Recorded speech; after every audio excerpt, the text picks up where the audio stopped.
I'm delighted to welcome to the podcast Labour TD for Dublin Bay North, spokesperson on education, enterprise and trade, but most importantly involved in currently running a football walking tour with Gary Cook. Aodhán Ó Ríordáin, welcome to the podcast.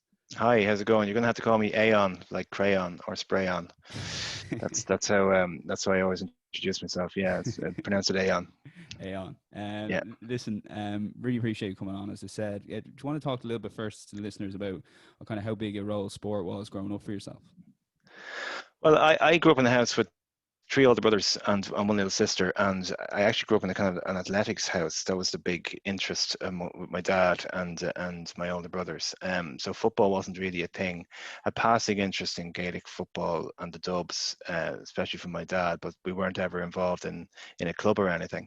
And then the 1986 World Cup happened, and I remember I was 10 and I knew nothing about football, had any interest in it before the tournament. And then I was absolutely captivated by it as it was on. The games were kind of late at night, so you get to sort of stay up late. My memory of it was that it's just sort of, it felt so distant and so magical. These images from Mexico and these sun-drenched pitches, and then Maradona.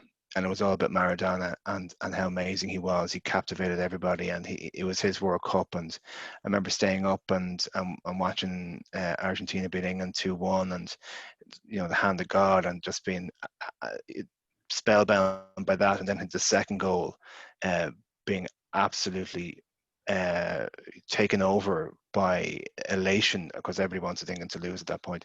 But how could two such incredible moments happen in this game? And by the end of the tournament, in 10 years of age, you're big into stats and stickers and collecting things and magazines and stuff. I was an absolute expert. I knew everything about football. I knew everything about who had won it before, and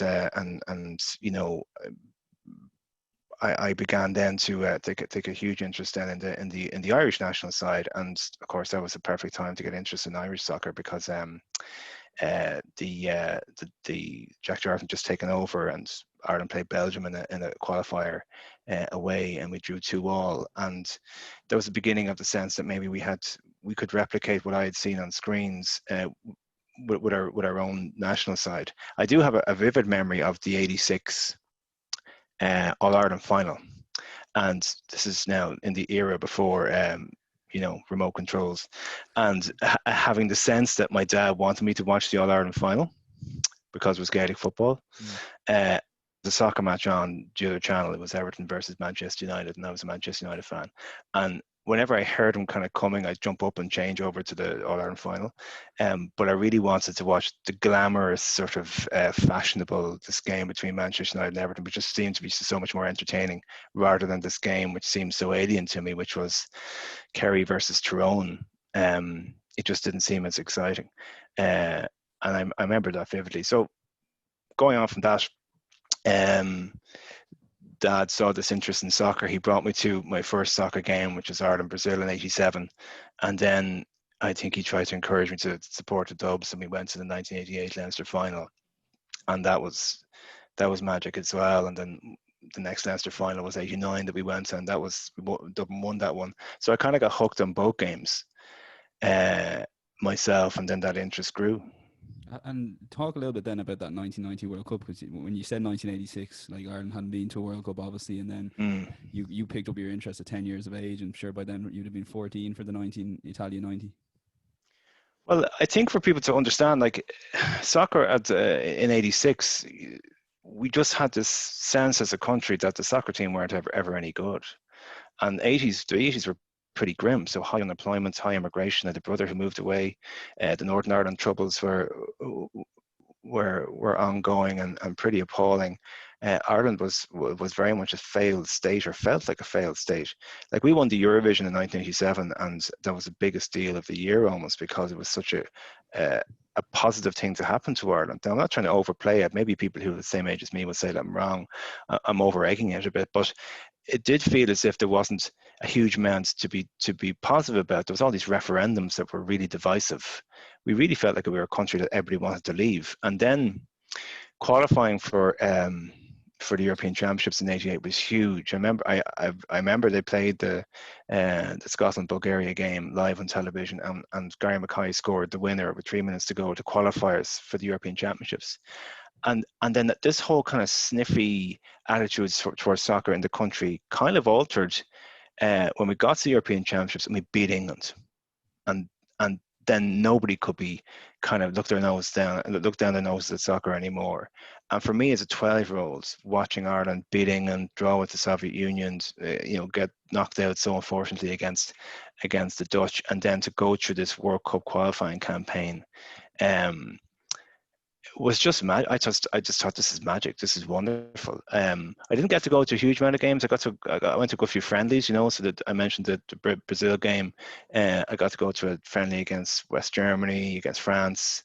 Didn't go to a lot of competitive games. We weren't really in the circle of having tickets or being able to go to tickets. And but 1990, it's hard to explain to anybody who didn't experience it, just how the country was completely and totally taken over by it, and how everybody was glued to it. And anybody who was sort of anti-soccer or had a poor view of soccer or what soccer was about, it just got swept up in the euphoria of it. And it was the beginning of the 90s, and things were beginning to change, and we had an outward-looking feel about ourselves, and Mary Robinson got elected president. All these things are kind of interconnected. But 1990 was, as a 14-year-old, it was a perfect time for a work, because nothing else mattered in your life. You didn't care about relationships, you didn't care about money, you didn't care about having a job, you didn't care about school, you just cared about football. And I have a vivid memory of the penalty shootout, and the heart in my chest thumping. A little bit of a reminder of it the other night with the Slovakia game, that every time an Irish guy walked up, I thought I was going to pass out because I couldn't take the tension. And then being relieved when a Romanian guy stepped up, because look, it wasn't, if he missed, great. If he scored, well, but I have, and then the release of it when we got through. So all of that was just, you just felt so proud of them, And I remember the homecoming and all that. So that was great. And then I kind of got tuned into League of Ireland football then pretty soon after that. And then you think that what makes it even more special and even more sadder in recent times with the passing of Jack Charlton, but it kind of felt, and a lot of people have said, that it was sort of a landmark moment for Ireland, that it was an Englishman, despite all the troubles that were happening, there was an Englishman that guided Ireland to the major tournaments, and you think that gave the country such a huge boost with Stuttgart 88, Italia 90, and all those great games. And even sort of looking back, do you almost look back with an air of fondness as going, we didn't know how big at the time it was to sort of get us forward, and even as a footballing nation, to qualify and certainly get that feel-good factor, which kind of spell across Irish football and grassroots football.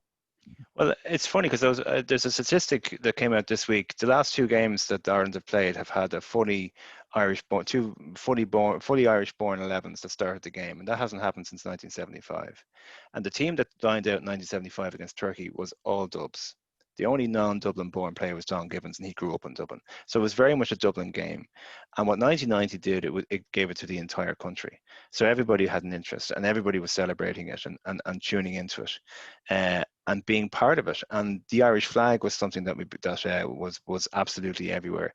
I got a bit sort of, I got a real, I was at the England game, the Ireland-England game in 2005 when Jack Charlton was presented to the crowd, and he got emotional. I remember getting a bit sort of choked up, and when I heard that he had passed, I got a bit choked up, because it's your childhood. A little bit of your childhood has passed when somebody of that nature goes. But he was kind of like a father figure. He dressed like your dad. He dressed in a kind of a tweed cap and he didn't dress like maybe somebody who is 50 these days would dress. And he felt like just such a powerful, commanding figure. And he just brought so much joy. And looking back, did we enjoy it enough? I think a lot of questions about it. It allowed people who weren't football people, soccer people, to come in and enjoy it and be part of it. But some of the questions about how the FAI was run, or how the League of Ireland was doing, or how grassroots is being invested in, or that was all kind of sort of swept aside, because they were bigger questions and people just wanted to enjoy it. It went a bit stale though towards the end. The team got older and the results went downhill, and and by the end of it, I suppose, it just felt as if it had died a little. But it's certainly, if you look at the Irish team now and where they're all from, they're from Galway and they're from parts of the country that you could have never imagined would produce an international soccer player. Tipperary, like counties like that. 1990 did that, and Jack Charlton did that. And how could you not get hooked onto the game when you experience that? My first memory myself was 2002 World Cup.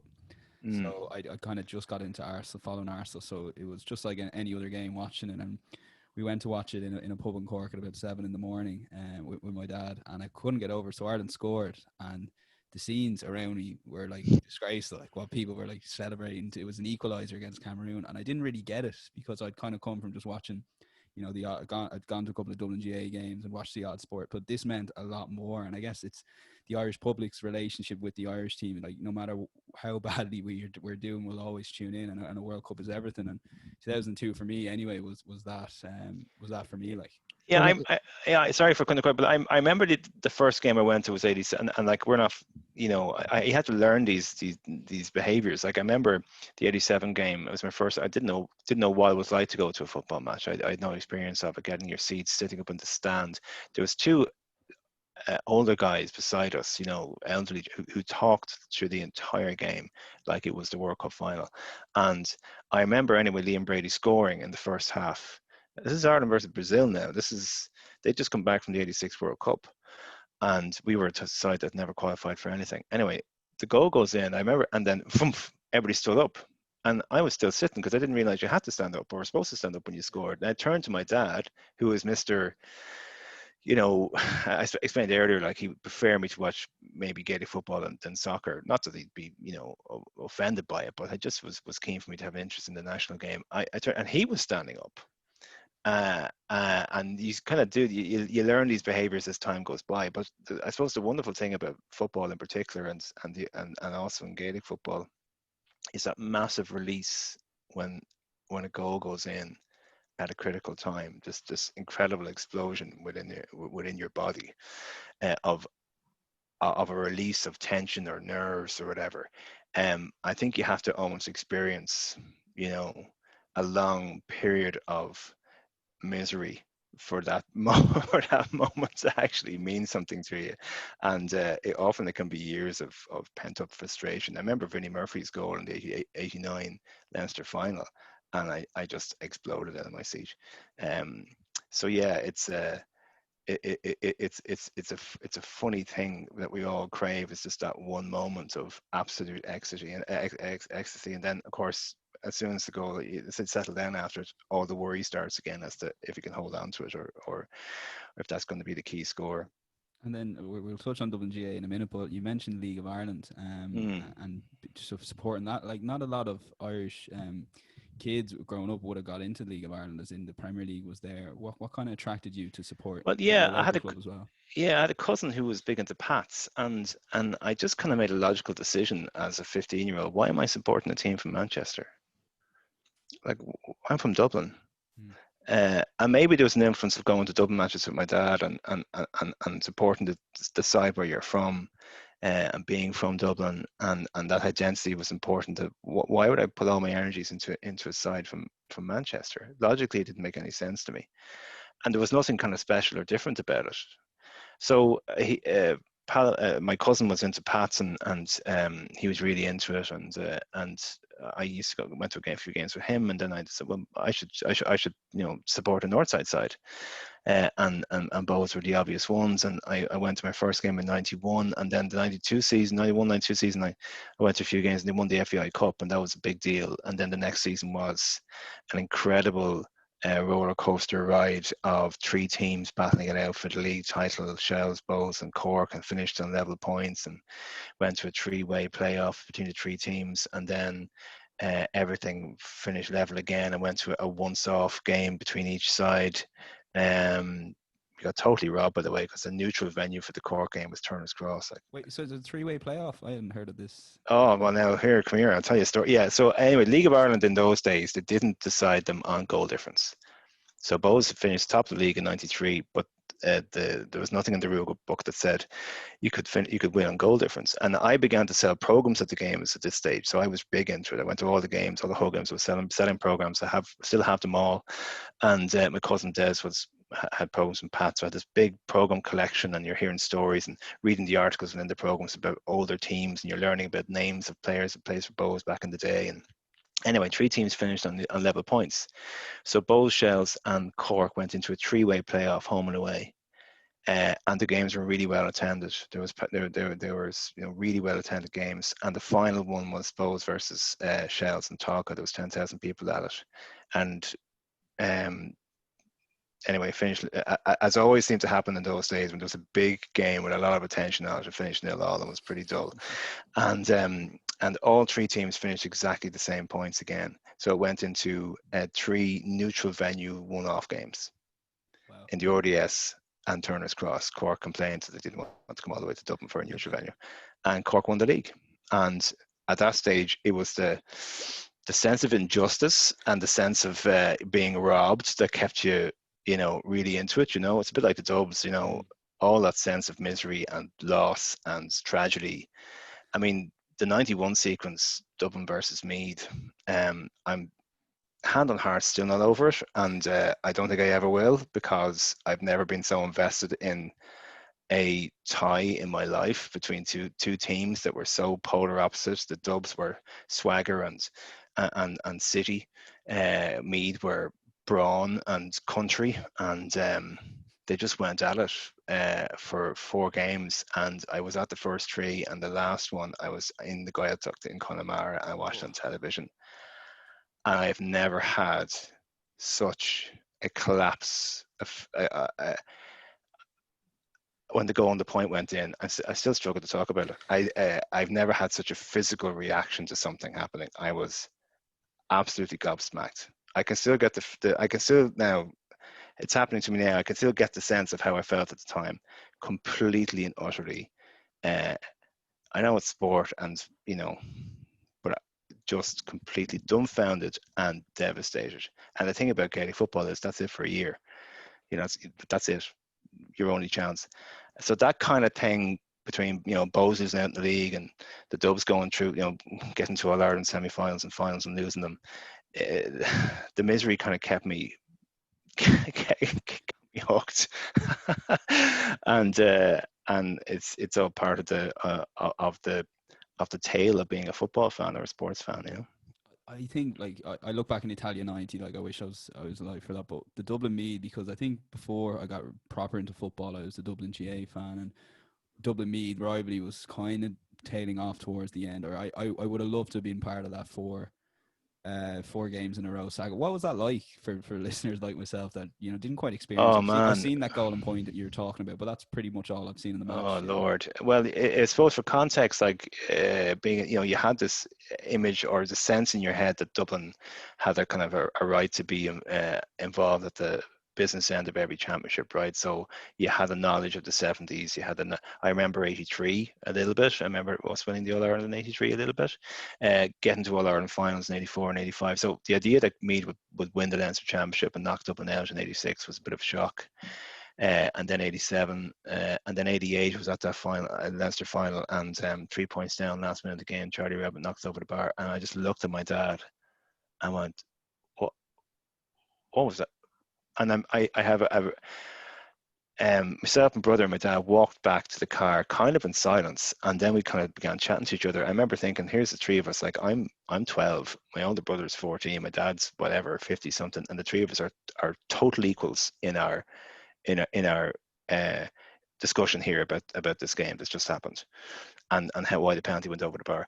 And then so we lost that game, and so we despised Meath. We just looking back on now, they were a great side, but we despised them, and we just decided that they were the dirtiest team of all time, and they all belonged in The Hague, crimes against humanity and all the rest of it.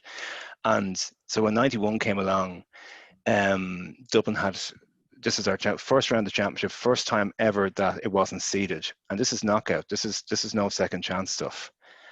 And Dublin had the best of all the games, and like the draw game in the Leinster Championship that time was kind of unusual, not unheard of, but a little bit unusual. To draw a second time was very unusual. To draw 3 games after extra time was, and then the last game was just total sellout. First time I think a Leinster Championship game was televised live on television, because previous to that it was just the semi-finals and finals that were live on television. And then I was watching it surrounded by, shall we say, non-dubs or anti-dubs. And the penalty, I remember the penalty, and I remember Keith Barr taking it, and I remember the commentator saying, "It's a goal." Jerry Canning said it's a goal. We were, I think, 3 or 4 points up, and if he'd scored it, we were going to win it. And he said it's a goal, and when I heard it's a goal, I jumped around the place, kind of rubbing it into everybody who's around me, as in, there you are, and then he said, "No, it's outside. He's missed it. He's missed a penalty." And then everybody laughing at me, and I went back into my seat going, "I can't believe I just missed a penalty, but we're going to win this game anyway." And then the goal and the point was just literally some out-of-body experience with somebody reaching his hand into your heart and ripping it out and dancing on it in front of you, and you. I still can't. Yeah. I have a similar feeling with because you probably think I'm mad now, and then of course, and then the worst thing is I don't think you're mad. And then and then 92 we got to the All-Ireland final against Donegal, which is going to be a kind of and we bypassed me because they lost to Laois, and we won the Leinster Championship. We got to semi-final was against Clare, and that was a kind of a bit of a gimme at the time because they were didn't have much of a football team. We got to Donegal and thought this is a gimme, and we lost them. I was on the hill going, "Oh my God, this is a horrendous experience being a Dublin fan." And then 93 lost to Derry, and 94 lost to Down. And when it came to 95, I was like, "Are we ever going to win this thing?" And then, of course, won it at 95, but then it just got worse after that. It's a similar story for us in 2010, because we have a huge amount of cousins on our mum's side from Meath. And in 2010 in the Leinster semi-final, they put 5 past us, and we saw the cousins at the half-time, before the game, and we knew roughly where they were sitting. And I think we kind of went to Dad, like, "Could we leave?" And Dad goes, no, they're sitting up there, we're not walking past them. And I vividly remember staying to the end of that game. I think they scored 5-10. And my God, that still hurts me. And you think of Sporting Injustice, and it just makes those victories, like you said, that little bit sweeter. Well, I remember it was as if Dublin were playing the offside trap or something that day, because it just seemed to be all these one-on-ones. And I remember turning to my pal Shane and going, "That's it. Like, we're never going to win anything. I just had it.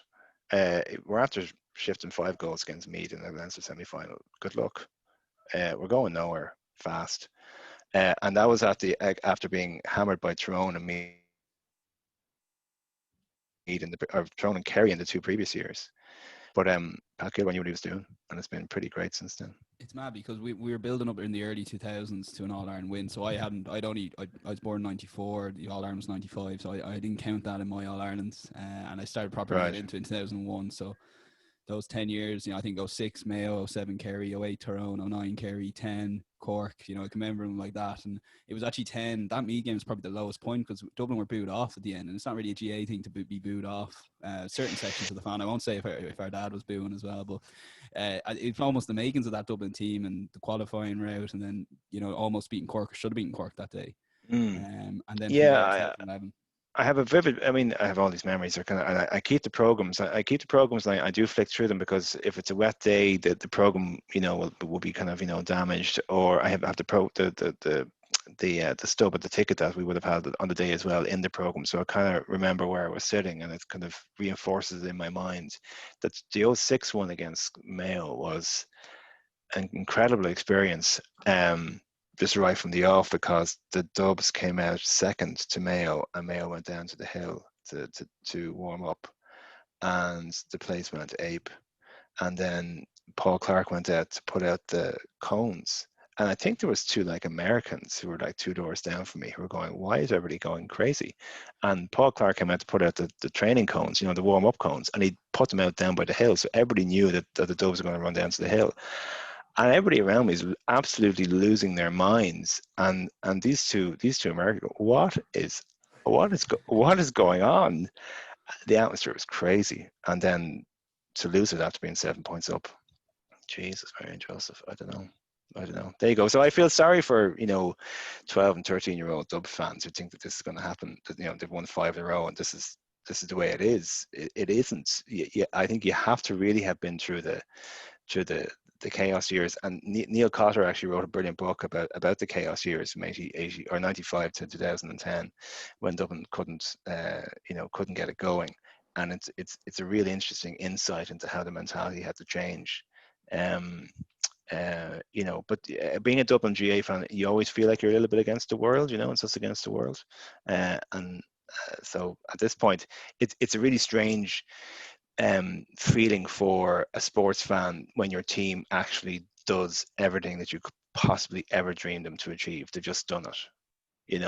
I think it's a unique experience for a sports fan. Here's your side.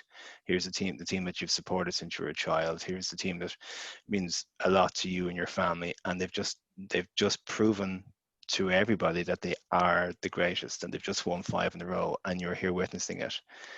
It's you almost don't even know where to go from here.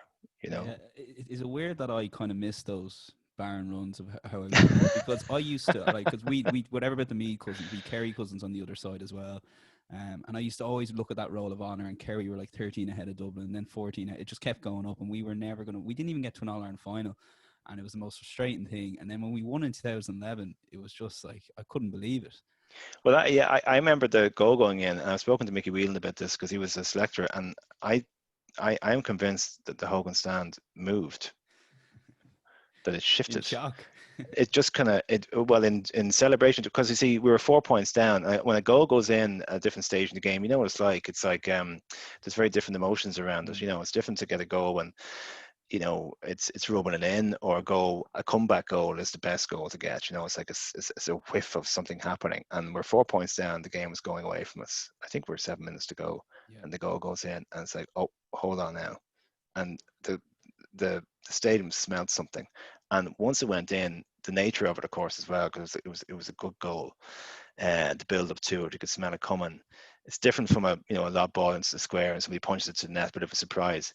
And the stand felt like it moved, a couple of inches. And I thought it was mad, but I said this to Mickey Whelan on one of our football walking tours. I know we're going to talk about that later. He said, he was sitting on the side, he felt it. Just this massive release. But if I talked to my dad about this, and when he was small, and we touch on this in our walking tour, when he was small and he was going to a Christian Brothers school in Dublin, in town, and he went to O'Connell's, it felt like every teacher was from Kerry or from Mayo, and it felt like every teacher was very negative about Dublin, and it felt like the narrative of official Ireland was against Dublin, and everything that was glorified or reified or idealized was outside of Dublin. The perfect Irish life was, Pegger on Tullonock, and Dublin kids who maybe played soccer, didn't live, lived in flat complexes or housing estates or council housing estates, spoke English, obviously, and the Irish language was completely alien to them, was something that your average Christian brother from the west of Ireland was very negative about. And he got a sense from his teachers, and it's just his experience, and it's probably not the same for everybody, but that this sort of anti-Dublin sentiment or pro anything but Dublin sentiment was real. So for him to witness Dublin beating Kerry was pretty great, because we've only beaten Kerry before this decade on a handful of occasions in the last 100 years. I think outside the 70s, we hadn't beat them since early part of the last century. So I think within Dublin, you're always you always feel like you're slightly, in the GAA, but you kind of feel like sometimes maybe you're battling against 31 counties. Yeah, I don't think it's 31-1. Yeah, I don't think it's an exaggeration to say that, The Dublin Kerry rivalry, again, I grew up, and my kind of first memory was the 04 game. We lost the 07 game, but the 09 game, we were actually on holidays in San Diego, and we did everything to watch that game. So we actually ended up having to go to a pub and pay $20 each. Yeah. Sean was, what year was that? 2009. So Sean was like 6 or 8, and my dad handed over $20 and the game threw in. He handed $20 for me, and then by the time Gooch had got the ball and scored, he'd handed It was over over. $20. 35 seconds in. Underdogs going in, and I almost think, right, I know the All-Irelands were great. The 2013 All-Ireland semi-final was genuinely the best game I've ever been to. And in terms of the climax, that Kevin McMenamin goal, because I was in the hill and we made a mess of our day. So we were right at the front, like 5 rows from the front. And when the goal scored, we were literally at the front. So we moved like 5 rows down somehow in the celebrations. But I think it's funny you mentioned San Diego and 2010, because I was in San Diego for the 2010 Dublin Tyrone game, and we actually hadn't beaten a good side in the championship for about 15 years. We hadn't beaten maybe a League One side, or a top tier side in championship for a long time. And I was in San Diego. It was early morning. I think the only dub there. Everybody else seemed to be from Tyrone, and certainly there was nobody. And I was in this silent hell in the corner, having paid my money, sat in the corner.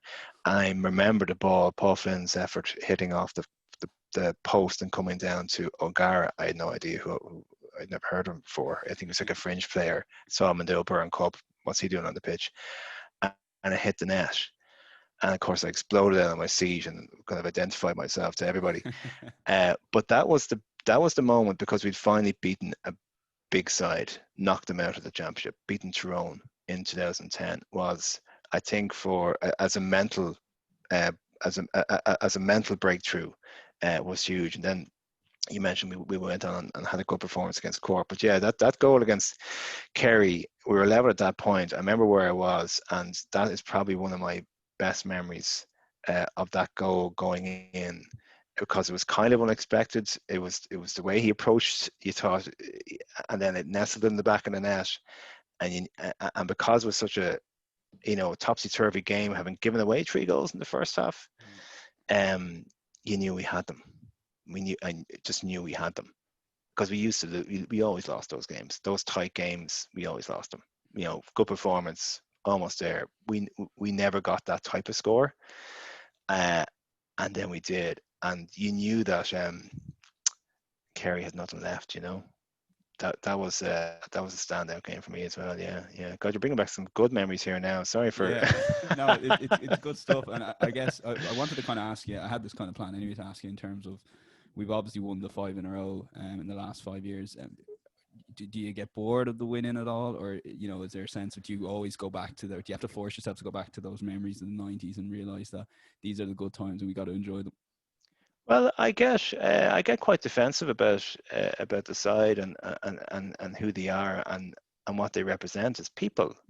Like when you analyze them as people, if you ever come across a Dublin player, you're always enriched by the experience. What Jack McCaffrey does as a person, what Philly McMahon does as a person, what he advocates for, what he believes in. Michael Dara McCauley is another example. They're all really decent, good people, and they represent something quite pure in their endeavour, in how they play the game, and how they've lifted standards, and how they've lifted the city. And like, Dublin has problems. There's things in Dublin that really get people down. We have, without going into politics, we all know the stresses and strains that happen in Dublin. And but for a team like that to lift a county and a city like Dublin is just, well, nothing else does it than a sporting team that children look up to and want to be like. And then you have the women's side as well doing similar. Creating heroes, being icons, being, role models that you just want to have some kind of connection with, because they're just the greatest. So do you get tired of it? Well, no. I mean, look, in the drawn game last year, nothing was more important in my life than for us to get that equaliser at that moment in time. So I'm not giving this away. Not giving this away. No way. So do you get tired of it? I suppose I get tired of Leinster Championship games when there's no competition in it, and it feels a bit empty to win another Leinster Championship. I think I would have, fond memories of those tussles with with Meath, I remember losing to Westmeath in 04. I remember losing to Laois in 05. Jesus, I remember that. Everything they had went over the bar. Absolutely everything from every sort of angle. 2003. Yeah. Yeah, 2003. Yeah, against Laois. Yeah, we Making lost great battles against Laois, actually. Yeah. Yeah, and we actually drew against them in '99 as well. We were very fortunate to get a goal on the point ourselves in the last minute of the Leinster Championship game, and then we won the replay. But you know, all that tension of but winning it outright and what it means to the city and what it brings. Like, if you go, I'm a primary school teacher. It's a big part of my identity. When you're in that space, when the cup comes into the school, you see what it means to the children and how they feel about themselves, and they all have their Dubs jerseys on. That's immensely powerful for a generation of Dublin children to feel as if they're not second class citizens, that they actually are. This is their birthright. This game is theirs. They own it as much as anybody else in the country. I feel quite strongly about that. And when people start getting sniffy about it, or journalists such as you and McKenna start writing articles that are, yeah, okay, well, you can edit that bit out if you like, but I mean, I've had my debates with them on television, try to undermine what it's done. Like, there are generations of volunteers who kept this game alive when it was really struggling. The late 90s, it was really struggling. Who, from the Come the Munskill side of things in primary schools, who kept things going in clubs, who went to political people and asked for investment in underage structures and in coaching. Primary schools who opened up their primary schools to and made these connections with the local GAA club, and all these really strategic plans were put in place to ensure that children played these games, and for the success to come. No, I have to say I've loved every second of it. I've absolutely loved every second of it, and we'll never get tired of it. I suppose the emotion of winning something like 2011 is unique, but I do feel strongly that this game belongs to Dublin as much as it belongs to anybody else, and we have an entitlement to win it as much as anybody else. And I do like the fact that I don't care what people say about Kerry football. They never won the 5 in a row. That's a nice thing to have, to be able to say. We've Kerry cousins as well, but like you said, there is something special because, and I think maybe people outside of Dublin don't actually realise that, when you're on the hill or when you're in the Cusack stand or whatever, you could be standing beside someone from a completely different background to you, a completely different side of the city, yet, you still share that, if Kevin McMenamin scores a goal, you're going to hug him. And that's what I think it is really people outside of Dublin just maybe don't understand, and how, why would you want to divide Dublin when it's something that GAA unites the city, that else. Like, GAA is all about identity. I mean, I when I was living with a few friends of mine, and we had a house in Colester, we were kind of young men and young single guys, and we used to go to Croke Park all the time, no matter who was playing. All these qualifiers were on, and we used to go to games in the early 2000s. I vividly remember an All-Ireland semi-final, hurling semi-final between Waterford and Tipperary, and all these really knowledgeable hurling people behind me, and these are people who know the game inside out, so they don't roar and shout. They just talk amongst themselves about this player is going on, this player is going off, this player is switching with this player, he's from this club, he's from that club. Just lovely listening to them. And then anyway, Waterford won the game. It was their first All-Ireland final in a very long time. It must have been 2008.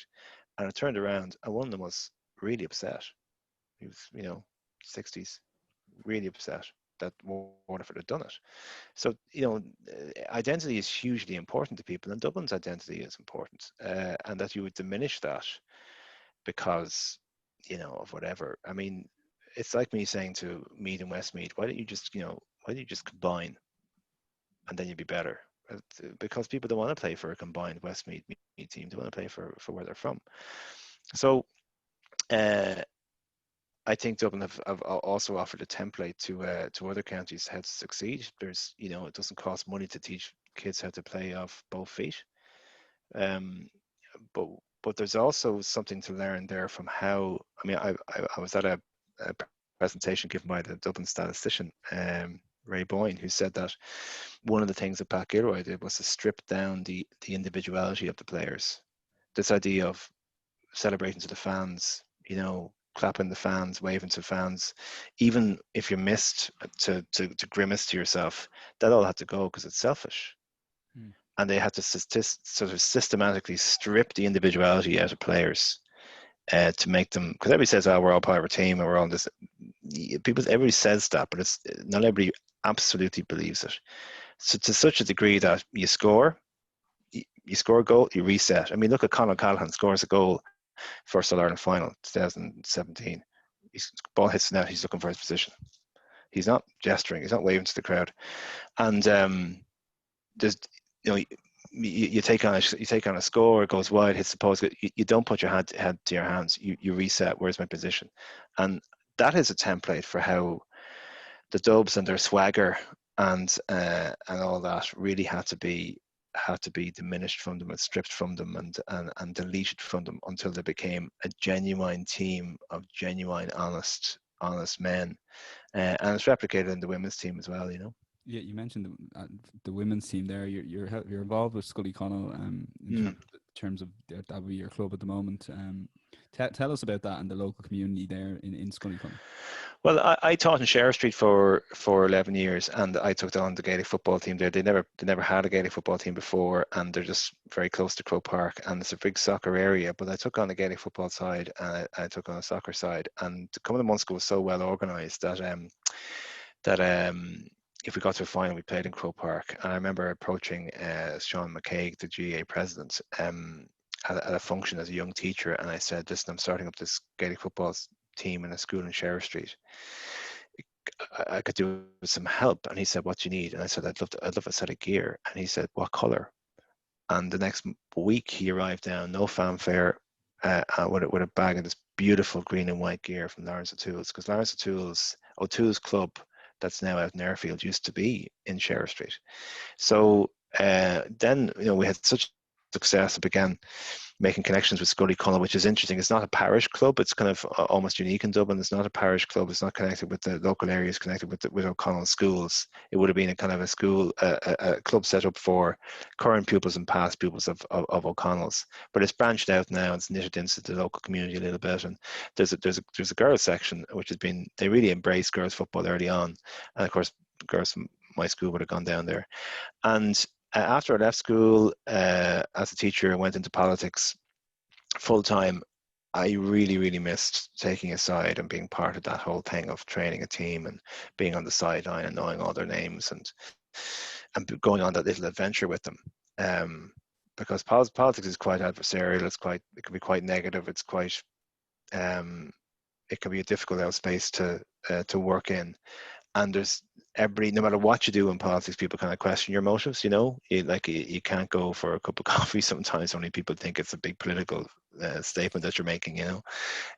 So I wanted just to return to that purity, because there was a purity about being on the sideline with a bunch of children that you're in a school that you're teaching, that nothing else matters. You are absolutely on their side. You are absolutely in their corner, and you've trained them. You've been in the training sessions with them, and you're going to cheer them on. You're going to encourage them, and you win it together. And you're all in this together. Because teaching, not often people think that your teacher's against you, but and when we won, it was mad. So I wanted to feel that again, and so I got back involved with Scoil Uí Chonaill, and a friend of mine, Shane, who I go to a lot of GAA matches with, he was taking the side. The two of us took this ladies' B side, and I got huge joy and enjoyment out of it. Didn't win very much, but it was just that it's Wednesday, so it's a game, and we go out to Manawar or some of these places in North County Dublin, Ballybuckle and Oldstown, and playing these and for these girls, many of them were quite young. This was their team, and this was really important to them, and they were looking up to us as their coaches. And so I've stayed involved. I wouldn't say I coach a side. I wouldn't say I manage a side. Last year we won a junior G championship, and the game was actually between the two All-Ireland finals, the drawn game and the replay, and we won it by a point, and it was So when I say I don't, it's difficult for me to get to training sessions, and so there's a pool of managers, if you like. There's a few of us, and I do my bit. And last year I was more involved than I was this year, but we won it. We won it by a point. It was the most amazing experience just to be part of that group that had just achieved that. And this is the second side, if you like. And what was wonderful about it, when I turned around at one point, all the first side, if you like, the A side, if you like, we're all there, having come from their match to cheer them on. And it was under floodlights. And this, for somebody who is playing at their own level, is their All-Ireland final. It's as important to them as it is for any of these big name players who are playing in Croke Park. And we won it, and it felt magic. And this year, it was a much different feeling about Gaelic football and playing games at all. And actually, the Scoil Uí Chonaill won the Junior B, which was a big achievement. So just even that small part that I play of turning up to the games and knowing all the players and helping Johnny and Gus and Jerry, who are the managers, it's just nice to be part of. I used to be able to hand it. I used to be kind of do the water. I can't even do that anymore. That's kind of been taken from me. But again, it's the purity of sport. It's just that, once the game starts, that you are absolutely on the side of these young people who are all trying to achieve something together, and all the personalities come out, and all the, the selflessness comes out, and all those things that you've seen them do over the course of the winter to train better, to work harder, their fitness levels, it all comes together. And then you see them growing as people, and they're taking on responsibility, and then at half time they begin to talk more. You hear voices who maybe 6 or 7 years ago would be very quiet, are now beginning to say things at halftime.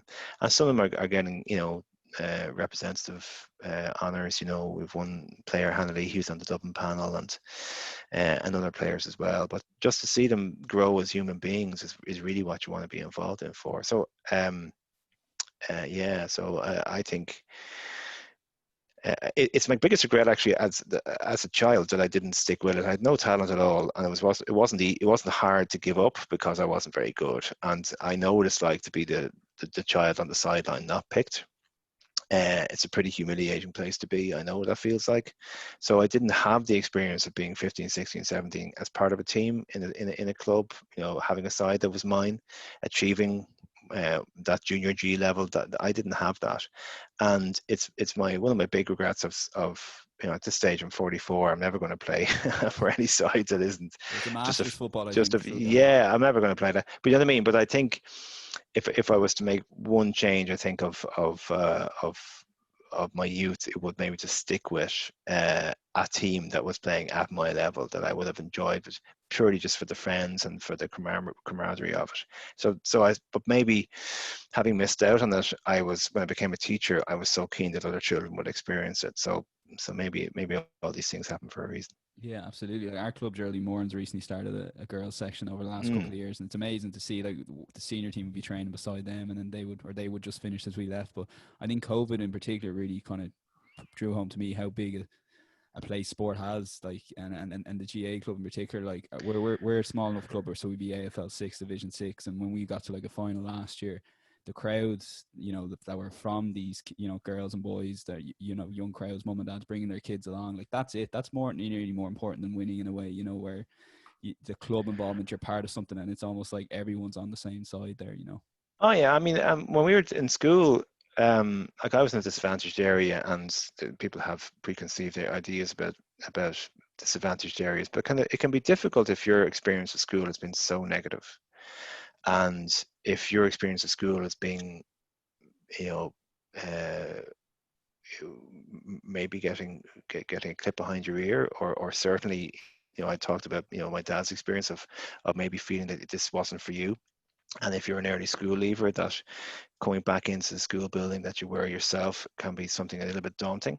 So sport for us gave many parents an opportunity to communicate with their children on a level that they could really enter in.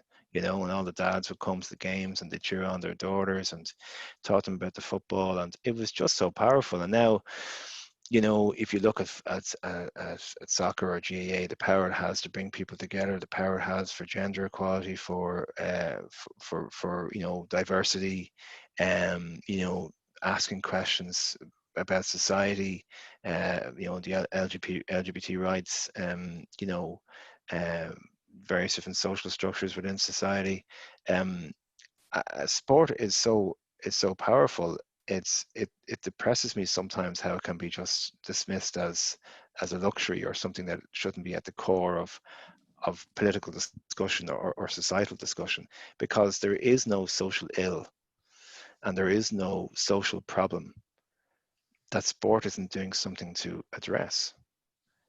You know, so it could be underage drinking, smoking, you know, obesity, racism, you know, housing problems, educational disadvantage, poverty. There's nothing that sport can't. There's none of those issues that sport can't tackle. And funding it, believing in it, is absolutely crucial. And I think football is important. I mean, I think soccer is important. I mean, I can't think of another game that reaches into the areas of Irish society that politics often doesn't go and that media doesn't go. That brings people together. And you think of the people who have represented our country on the soccer side, who have stories that are in their background, that are challenging for some people to hear. The racism that they've come up against, the, you know, the areas that they come from, the lack of facilities that they had, the way that they were treated in school, Liam Brady getting expelled for basically playing soccer. There's a lot that that soccer in particular has to say about our country, and about the way that we treat each other, that needs to be funded and promoted. Because look, you know, life is tough, and sport brings us joy.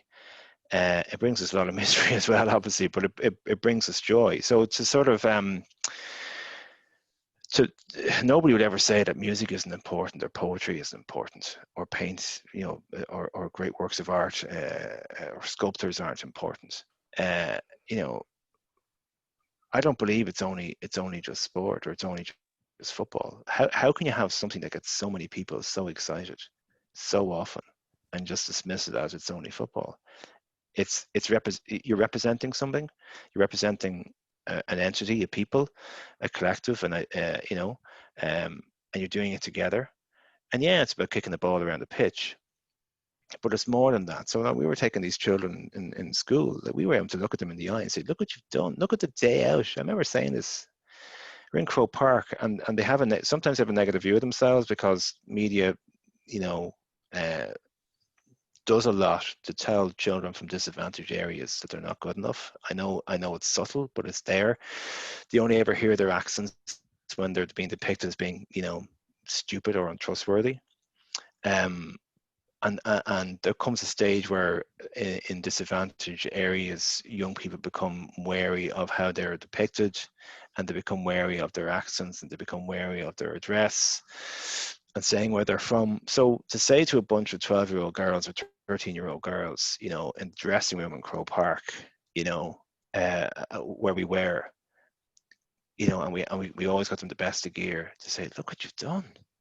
You brought your whole community here. Look at you're in the greatest stadium in the country. You've done this. You brought your whole family is here. Your grannies are up there. Your parents are up there. Everybody's here to watch you. Look at the day out you've given to everybody. And they go out and they do their stuff, and inevitably we won more than we lost. And you'd get emotional about it because you just realize the power once they began to believe in themselves, that there was absolutely nothing that they couldn't achieve. And these are words that you say to them all the time.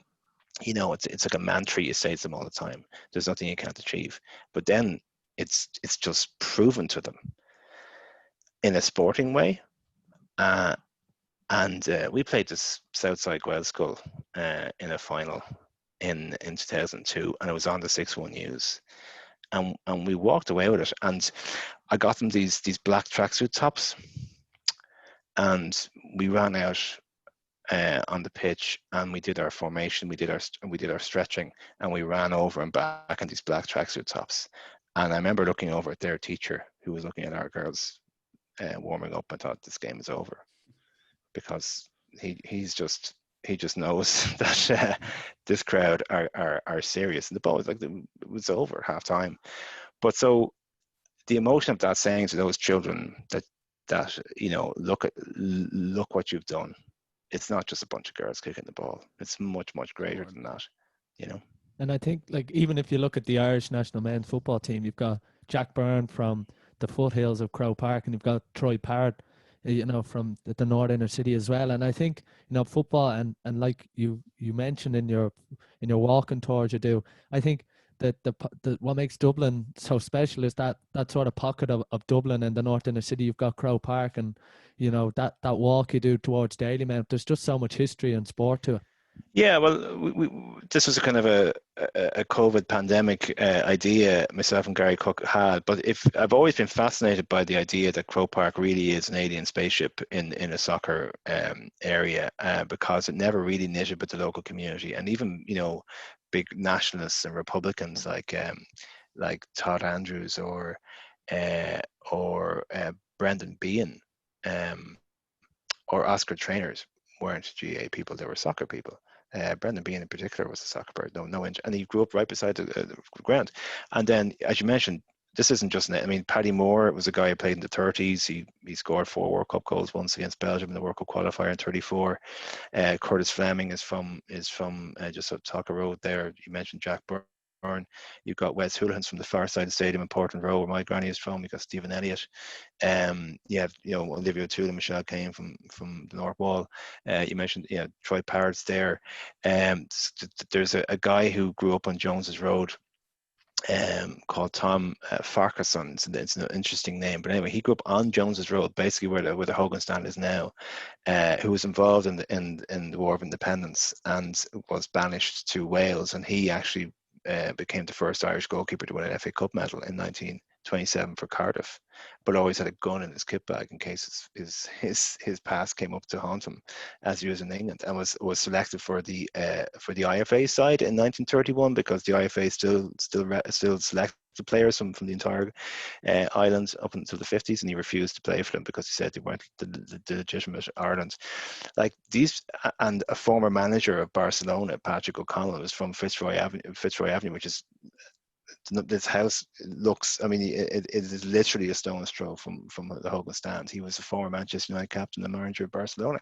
So all these soccer people, big soccer names, massive soccer identities from around Croke Park. And I just have always been fascinated by why is this stadium in but not of this area.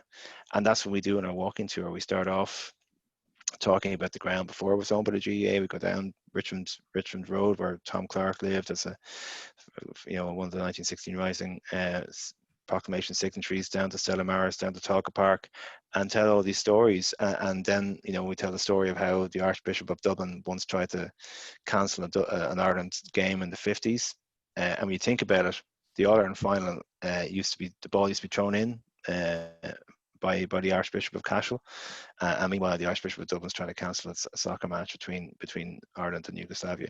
So we tell all these stories about the kind of the uncomfortable relationship that official Ireland had with soccer for so many decades, until actually they began qualifying for things in the late 80s and early 90s. It wasn't until then that it was socially acceptable and sort of mainstream to be a soccer fan.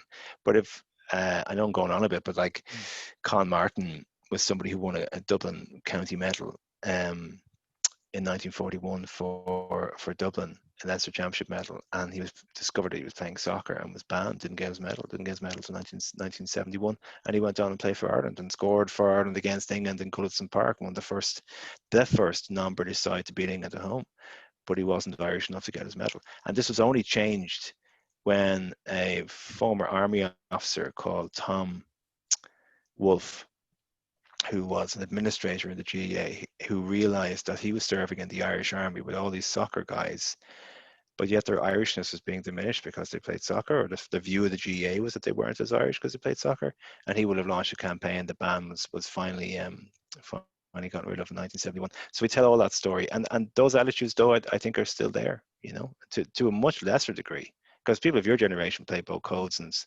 there's no big tension. Like, when I hear some, like yourselves, like, talk about that, it just sounds like a different country to me. That I can't believe, you know, even up until 1971 that was happening, and people were getting banished, and there wasn't that kind of collective work together. And why can't we play all sports? You know? Well, Liam Brady was told not to come back to his school if he played an underage soccer international, rather than playing for the school Gaelic football team.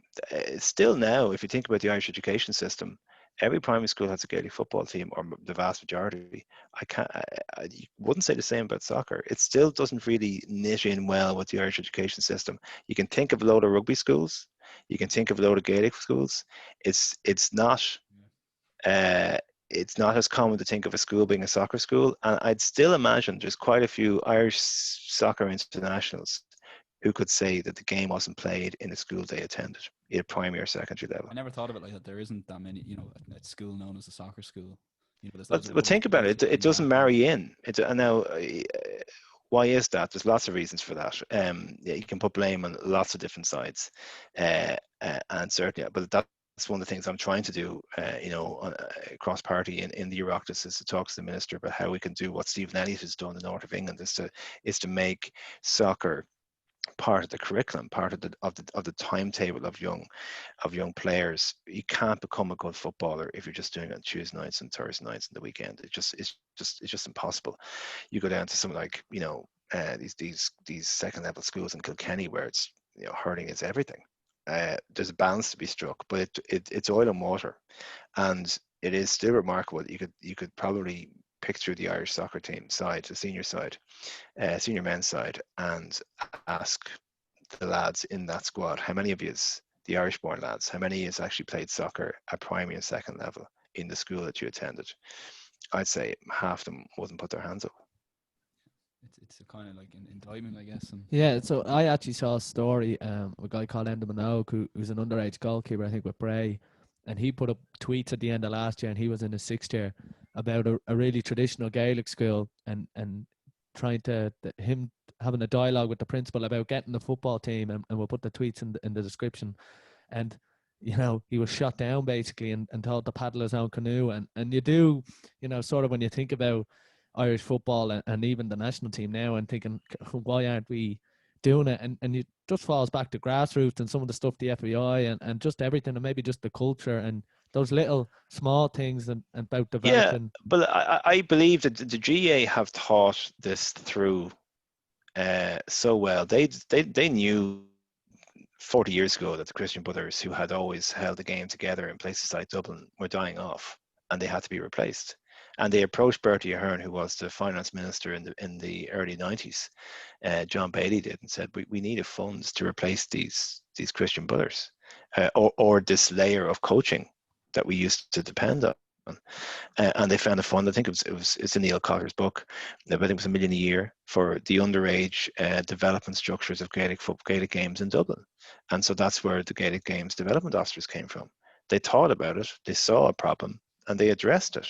You look at the Horse and Greyhound Fund, Charlie McCreevy in his period of finance minister, every bet placed in Ireland on anything goes towards the Horse and Greyhound Fund. It's something, it's a guaranteed 55 million a year. I think it's 89 million last year. Supports 20,000 jobs. That is that's an industry that has gone to government, worked with politics, and produced the goods for themselves. What has soccer done? It hasn't really entered into that political world with any sort of reputation, but any sort of vision.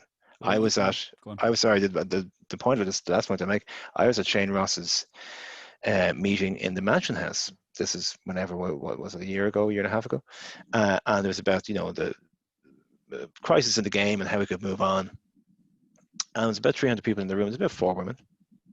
And I was at a table with Niall Quinn and Pat Devlin and some other football people. And I said, well, the first problem here is that half the population are not being represented in this room, right? Football, and it's still, if you go to a GAA match, I don't go to rugby matches that often, but the odd time I do, it's kind of similar to GAA. There's like maybe a 60-40 split, maybe 65-35 split between male and female. You're right. Soccer, it is predominantly lads, right? Yeah. It's predominantly lads, and they haven't identified that as a problem that needs addressing. And even as recently as 3 years ago, the women's team had to go on strike because they weren't had. So I think the GAA, because they know that there's no other entity that can promote their games except themselves. The FAI will always have the Premier League. They'll always have some international superstar. They'll always have the World Cup that influenced me, or European Championships or something. There'll always be an outside of Ireland's moment that's going to promote the game. They don't think that they have to make young children fall in love with the game, because they just do. And because they don't feel they have to promote it, it means they're missing a trick because they're not developing it. And so you don't have it embedded in the school structure. I mean, think of your average day in Croke Park. Children are everywhere. They're playing at half time. They're bringing out the ball. They're involved in everything. It's all about the children and giving the children. And then primary school finals during Croke Park. Big international day in Lansdowne Road. I don't get the same feeling of it. So I think part of it is because soccer has been politically powerless. It's been played by people who are not politically powerful traditionally. 30% of League of Ireland players only have a junior cert as their main qualification. That says a lot about the type of people who play football traditionally and the areas that they come from. So I think soccer people have to think differently about the way the game is structured, but how they could use politics to benefit the game and to improve the game. But I think soccer also has a huge amount of internal wrangling and competition within sections within the game, which doesn't help.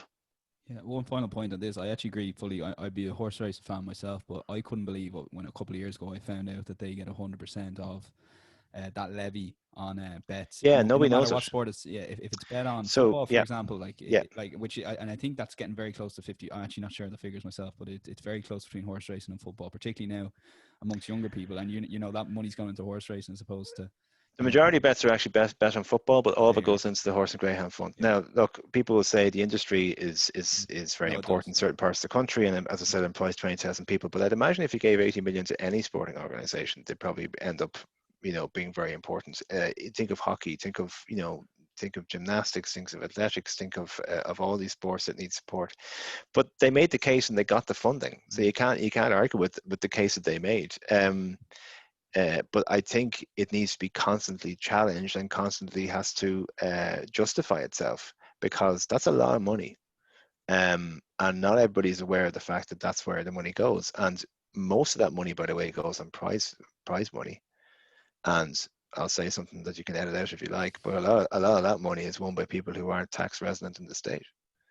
So if we are to, we can justify, if you want to justify that this money goes to this industry and most of it's on prize money, then fine. It keeps the thing working and so many people are employed by it. But there are other very powerful games that empower some pretty powerless people that could also do with that funding. But it's difficult to make that argument if I say the FAI deserves this kind of funding. Yeah. In the current circumstances, the FAI have made it difficult to make that argument because of the way that things have been handled over the last number of years. No, you're talking to a horse racing fan as well as a football fan, but I couldn't get over that. One final thing, because there are a couple of great points in terms of women and Ireland matches. Like just thinking now in the Aviva, there's nowhere near that 40% that you would see at a GAA match, and the children as well that are incorporated. Do you have confidence in the FAI going forward? Because Champagne Football is obviously a book released in the last few weeks.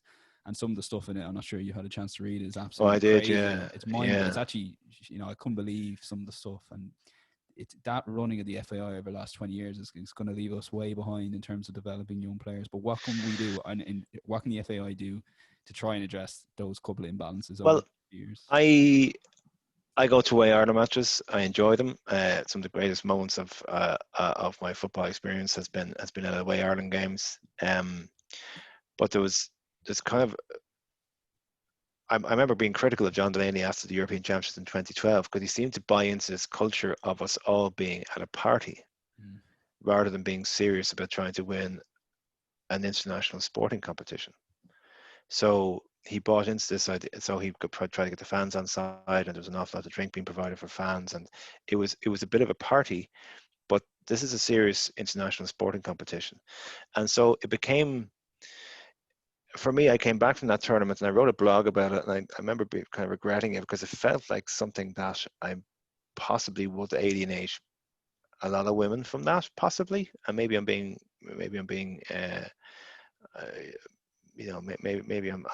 not using the, my language could be a bit better around it, but it was just a little bit off-putting that this isn't a game I'd bring children to. This isn't a kind of an experience I would potentially bring children to. It's this, if this is what I'm after to buy into something which is a party, not an attachment to a side who is representing my country.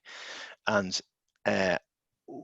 my challenge to the FAI is, I mean, if I go to a League of Ireland club, I'm going to start talking about breastfeeding facilities for fans. I'm going to start talking about period poverty and having sanitary towels available in the toilets, and to run that campaign, to make it the most comfortable experience for a woman to attend a League of Ireland game, men or women.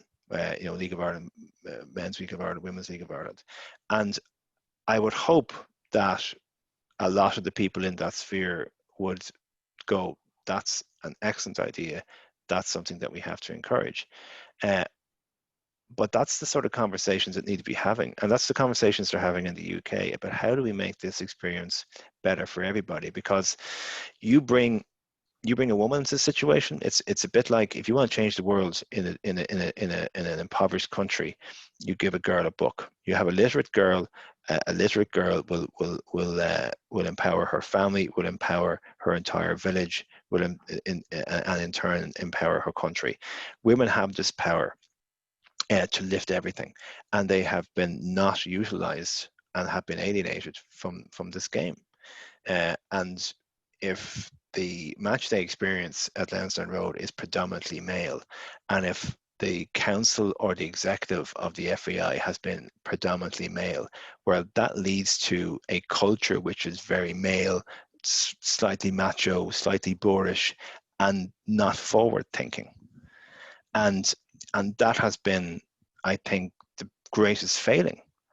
So look what the GAA have done for the last 30 years, embracing the female side of things, promoting it, and gender equality is still a big issue, obviously, in the GAA as well. Many clubs would say that it is, many inter-county players would say that it is. But why is a player who represents Ireland, somebody like Katie McCabe getting €500 to play for her country, and somebody like Matt Doherty gets 2,500. What's the difference in what they're doing? What's the difference in the effort they're putting in? What's the difference? There is no difference, but it's the value that the FAI are putting on it should be different. So the FAI could actually be a campaigning organization for gender equality within the game, which would actually bring people to the game and feel as if this is a game that is not what I thought it was. There's a different energy here. I can bring my child to this. I can bring my daughter to this. So they're the kind of challenges. It's very easy sometimes for people in football circles to say, well, the issue is I need a 7-a-side all-weather pitch, and that's what I want. That's what my club wants, and that's it. There are. Well, I think so. I mean, look, when I was Minister of State, for integration was one of my responsibilities. There's 100,000 Polish people in Ireland. What are we doing to get them into football clubs? How many of them are filtering their way into underage sides? What is the reason that they're not? And it turns out that a lot of Polish and Lithuanian nationals living in Ireland focus their attention on Polish schools and Lithuanian schools and Latvian schools that they have the weekend because they want to promote their culture, right? They want to promote their language. They want to keep their children in tune with their identity and to be able to communicate with their grandparents. So what are we doing to incorporate that into your local sports club? Are we even aware that that's happening? So we ran this thing called the Polska Era Festival, and we did it around the Ireland-Poland qualifier in 2015. And that weekend of the game, we encouraged clubs around the country to open up their doors to Polish families, right? And Bandall United was one example of a club that did it and did it successfully. And I'm open to being corrected here, but I think they got 8 Polish Irish Polish children out of the experience. You have to think, how can you have such a population of young people in your country who should be really well disposed to this game and not tap into it? 50% of the children in the infant classes in Carrickmacross, County Monaghan, are from non-Irish backgrounds. What are we doing to tap into that? I mean, these stats are known. This data is there. The power of what sport can do to bring these communities together is real. But I sometimes think that vision, the vision that could be there within our sporting organizations to bridge those gaps and to make those changes, it doesn't feel as if it's really vibrant. It's as if we just have to keep going, because the way it is the way it always has been. But Ireland is changing. We should embrace it. And we should celebrate it, and we should use it. And now I get a lot of comfort and I get a lot of excitement about the type of backgrounds who are now playing for the Irish underage sides. I think it's absolutely fantastic to hear the names of these players and where their parents are from, and they're now wearing the green jersey. I think we should be so proud of that. I think that's really special. But I think that's almost happened by accident, rather than by design. So that's why I get sometimes frustrated about the untapped potential of the game amongst women, amongst families, amongst areas that are not soccer areas, but certainly amongst these new communities who are not drawn in. Yeah, and look, it's considering that sport plays such a huge role. You think one day you might see a ministry just for sport, and maybe it might see it being headed by you. But thanks very much for taking the time. We really appreciate it, and we wish you well in the future. And we'll keep an eye and maybe get you back on when Dublin you have to come on the tour. You come on our walking tour, but we're booked up now until December. So yeah. And how do people get in touch for that? It's footballwalkingtour@gmail.com. So we myself and Gary decided to do one tour on August 22nd, and now it's October to something, and I went looking the other day, like you said, and it was booked out. Yeah. It's booked out till December at this point. But yeah, we tell a good story, and if nothing else, your Eamon Dunphy impression will improve. Listen, Aodhán Ó Ríordáin, we really appreciate your time. I know no problem. We really appreciate you coming on the podcast. Thanks, William.